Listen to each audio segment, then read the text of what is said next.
لوگوں سے عزتیں تلاش کرتے ہو تو وہ کیا تمہیں عزت دیں گے؟ وہ تو کل اچھا کہتے ہیں، پرسوں برا کہنے لگ جاتے ہیں۔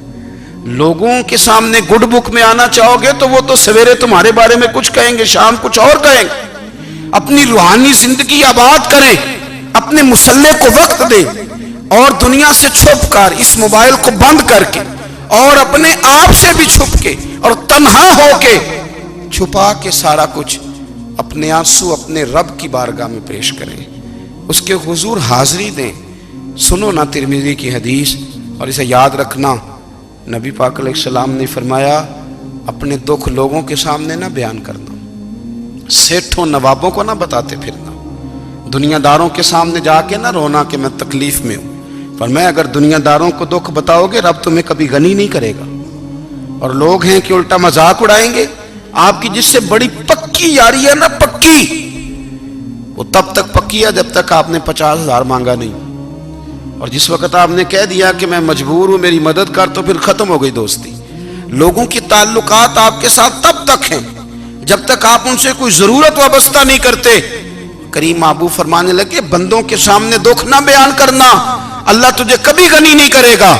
تو اپنے دکھ اپنے رب کو بتا، تو دعائیں مانگ، تو اس کی بارگاہ میں حاضر ہو، تو اس کے حضور عرض کر۔ فرمایا اپنے دکھ اپنے رب کو بتا، وہ جلدی کرے یا دیر سے کرے تجھے ساری دنیا سے بے نیاز کر دے گا، تجھے کسی کا محتاج نہیں رہنے دے گا۔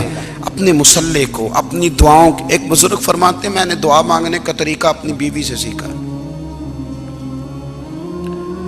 دعا مانگنے کا طریقہ اپنی، سیکھنے والے تو اپنے بچوں سے بھی سیکھ لیتے ہیں، سیکھنے والے تو ہر ایک سے سیکھتے ہیں۔ وہ کہتے ہیں میں نے دعا مانگنے کا سلیقہ اپنی بیوی سے سیکھا ہے۔ حضرت وہ کس طرح؟ فرمانے لگے میری بیوی نے نا مجھے کوئی کام بتایا، کچھ پیسوں کی ضرورت کے لیے کہا، تو میں نے اسے کہا کہ بھئی ابھی میرے پاس نہیں ہے، کچھ دنوں میں آتے ہیں تو میں دے دوں گا۔ عورتوں کی عادت ہوتی ہے وہ بار بار یاد کراتی ہیں، 2-4 دنوں کے بعد پھر اس نے کہا حضرت وہ میں نے کہا تھا کچھ پیسے، میں نے اسے کہا کہ ابھی میرے پاس نہیں ہے، کچھ دنوں میں ملتے ہیں تو میں تمہیں دے دوں گا۔ اس نے کچھ دنوں کے بعد پھر کہا حضور وہ میں نے کچھ پیسے کہے تھے۔ فرماتے میں نے ڈانٹ دیا، میں نے کہا کہ کیا تو روز مجھے شرمندہ کرتی ہے، کہا نا میرے پاس نہیں ہے، ہوں گے تو دے دوں گا، تو روز یاد کراتی ہے۔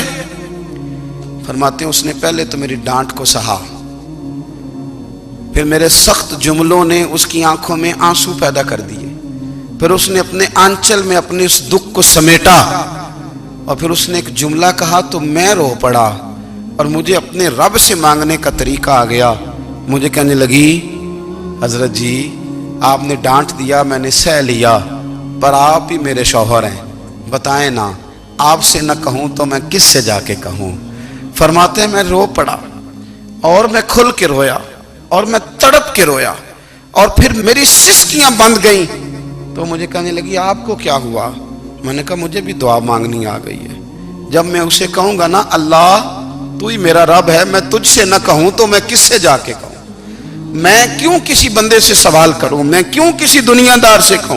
میں تیرے بندوں کا، نیک بندوں کا وسیلہ لے کے، تیرے محبوب کی غلامی لے کے تیری بارگاہ میں آیا، تجھ سے نہ مانگوں تو کس سے مانگوں؟ سمجھ آ گئی ہے؟ جب میں اس رنگ میں مانگوں گا تو پھر رب میرے اوپر بڑا ہی فضل فرمائے گا، وہ میرے اوپر بڑی رحمت کرے گا، وہ میرے لیے آسانیاں کرے گا۔ عزیز دوستو، ہم اس طرح کرنے لگ گئے ہیں کہ ہم نے نا اپنے تعلقات پر اعتماد کرنا شروع کر دیا ہے۔ میرے تعلقات بہت ہیں، ہم نے اپنی دولت پر اعتماد کرنا شروع کر دیا ہے، میرے پاس دولت بہت ہے۔ ہم نے اپنے علم پر، اپنی شہرت پر اعتماد کرنا شروع کر دیا ہے کہ میرے پاس فلاں چیز بہت ہے۔ یاد رکھنا جب بے نیاز اپنی صفت بے نیازی دکھاتا ہے تو بڑی بڑی دولتوں والے مجبور نظر آتے ہیں۔ بھائیو جب انسان کا رشتہ اپنے مالک کے ساتھ ہوتا ہے پھر تو غم بھی کچھ نہیں کہتے، پریشانیاں بھی کچھ نہیں کہتی، پھر تو زندگی صبر والی، پھر تو زندگی توکل والی، پھر تو زندگی بھروسے والی، پھر انسان اپنے آپ کو رسوا نہیں کرتا، دنیا داروں سے امیدیں اس کی ختم ہو جاتی، امیدیں اللہ رسول سے لگا لیتا ہے، مضبوط ہو جاتا ہے، مضبوط، طاقتور ہو جاتا ہے، خوددار ہو جاتا ہے، باوقار باعزت ہو جاتا ہے۔ حضرت بہلول دانا رحمت اللہ علیہ بیٹھے تھے تو ہارون رشید حج کر کے آ رہا تھا، تو رستے میں حضرت شیخ سے ملاقات ہو گئی تو السلام علیکم کے بعد کہنے لگا حضور کوئی حکم ہو تو بتائیے گا. تو حضرت بہلول دانا فرمانے لگے تیرا رب کون ہے؟ اس نے کہا اللہ. تو فرمایا میرا کون ہے؟ کہا اللہ. فرمانے لگے تو بڑا ہی بیوقوف ہے، کیا تو یہ سمجھتا ہے کہ رب ہارون رشید کو تو دے گا اور بہلول دانا کو بھول جائے گا؟ تیرا بھی وہی رب ہے، میرا بھی وہی رب ہے. اس نے اگر تجھے دے کے آزمایا ہے تو ہو سکتا ہے مجھے نہ دے کے آزما رہا ہو. جب اس کی حکمت کے تقاضے ہوں گے تو عطا کرے گا اور دے گا. تو جا اپنا کام کر.